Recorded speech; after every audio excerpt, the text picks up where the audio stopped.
pengurusan pihak berkuasa tempatan. Usaha meningkatkan usaha takdir berwibawa juga melihatkan semua pihak berkuasa tempatan di Negeri Selangor. Langkah utama yang telah dilaksanakan adalah dalam pelantikan ahli-ahli majlis kerajaan tempatan. Kerajaan Pakatan Rakyat telah pun membuat keputusan supaya ahli-ahli majlis pihak berkuasa tempatan dianggoti termasuk komponen-komponen pihak NGO, badan bukan kerajaan, golongan profesional dan ahli-ahli politik tempatan. Tidak lagi pelantikan ahli-ahli yang berhormat, ahli Dewan Undangan Negeri sebagai ahli pihak berkuasa tempatan. Langkah ini adalah manifestasi ketulusan Kerajaan Pakatan Rakyat. Kita ingin memastikan bahawa pihak berkuasa tempatan ditadbir secara profesional dan mengutamakan kehendak penduduk di kawasan berkenaan. Penubuhan jawatan kuasa pilihan khas di peringkat Dewan Undangan Negeri.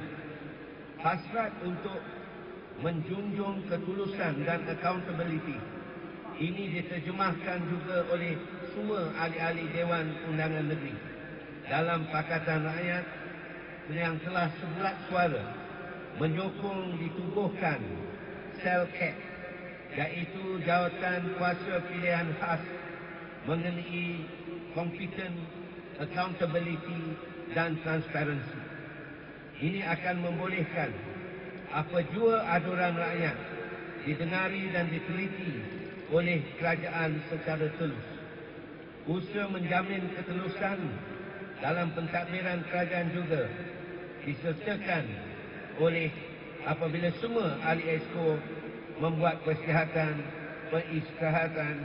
harta masing-masing. Langkah pelaksanaan baru pentadbiran Pakatan Rakyat.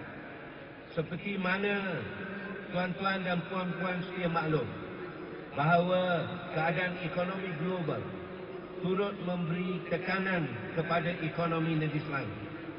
Kenaikan harga minyak yang begitu tinggi serta tindakan kerajaan pusat yang mengurangkan pemberian subsidi minyak sehingga sanggup melihat kenaikan harga mendadak sebanyak RM2.70 seliter akan memberi impak kepada rakyat. Impak kenaikan harga barang keperluan asas akan membebankan rakyat, tentunya golongan berpendapatan rendah. Unjuran pertumbuhan ekonomi Selangor akan disemak semula bagi menunjukkan realiti sebenar bebanan dan tekanan yang dihadapi oleh rakyat negeri ini. Tidak perlulah kita membicarakan tentang hebatnya angka-angka pertumbuhan ekonomi, pariti kuasa beli dan sebagainya. Persoalan yang penting ialah apakah usaha pihak kerajaan membantu mengurangkan bebanan rakyat. Perkara inilah yang membezakan Kerajaan Pakatan Rakyat. Kita sedar akan janji-janji yang telah dibuat, tapi janji-janji tersebut akan dilaksanakan.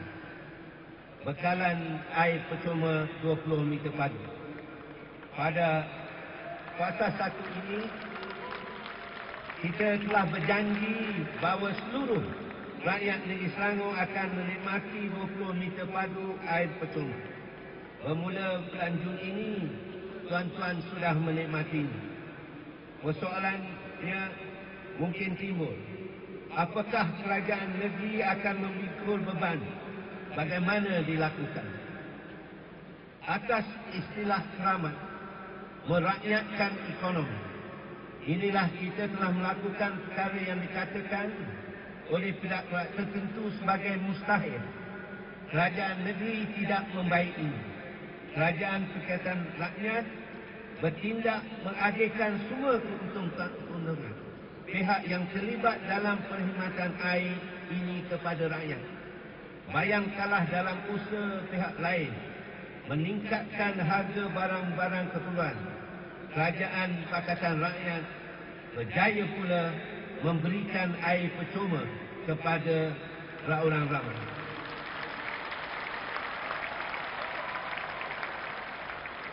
Program peningkatan hasil dari bahan batuan dan mineral. Dasar pendekatan merakyatkan ekonomi tidak terhenti setakat itu saja. Kerajaan sedar bahawa pengeluaran pasir merupakan aktiviti yang memberi keuntungan kepada usahawan. Tetapi apakah kerajaan dapat selain roti sebanyak RM3 satu liter padu? Kerajaan Selangor telah mengambil pendekatan berlainan dalam aktiviti penerokan bahan batuan dan mineral di Selangor. Peningkatan hasil batuan dan mineral yang dikumpulkan akan dilaburkan dan hasil keuntungan diagihkan, diserahkan semula kepada rakyat melalui program-program kebajikan. Program-program kebajikan yang dilaksanakan adalah tabung anak kelahiran Selangor, hadiah anak masuk universiti, serta caruman takaful perubatan percuma pada warga emas. Tabung anak kelahiran Selangor. Bagi tabung anak kelahiran Selangor, kaedah pelaksanaannya ialah setiap anak kelahiran akan diberi RM100 melalui pelaburan di dalam tabung ini. Anak-anak ini dilindungi insurans sehingga berumur 18 tahun, dan pada usia 18 tahun, anak-anak ini berpeluang menerima sekurang-kurangnya RM1,500 seorang hasil daripada caruman dalam pelaburan dana ini. Hadiah anak masuk universiti. Bagi anak masuk universiti pula, pemberian hadiah berupa wang sebanyak RM1,000 kepada anak-anak Selangor yang mendapat tawaran ke universiti yang terus dikreditkan dalam akaun pelajar ataupun melalui cek. Rekod pembayaran akan dimasukkan dalam sistem pangkalan data yang akan dibangunkan oleh Urustia, dan barang yang dibuat dalam tempoh 2 minggu, 10 hari bekerja selepas borang hadiah pengajian IPP yang lengkap diterima oleh pihak Urustia.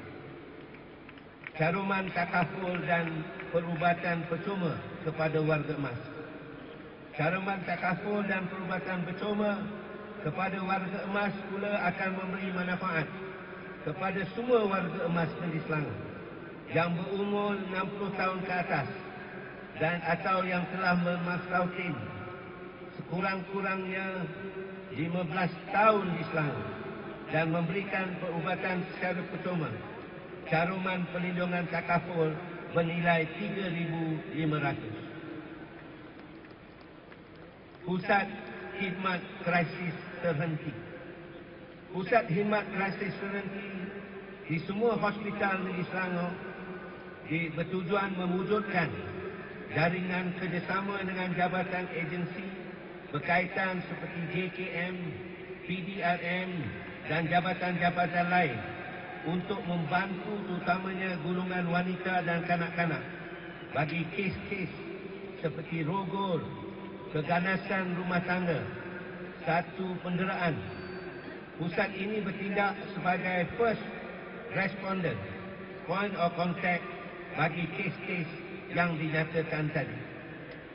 Tabung pendidikan anak-anak pekerja ladang. Pembelaan kerajaan negeri Selangor adalah melibatkan seluruh rakyat negeri Selangor, termasuk anak-anak pekerja ladang. Tabung yang diwujudkan ini adalah memberi bantuan pendidikan kepada anak-anak pekerja ladang. Bantuan yang diberikan adalah dalam bentuk beasiswa kepada anak-anak pekerja ladang bagi tujuan membiayai pendidikan mereka.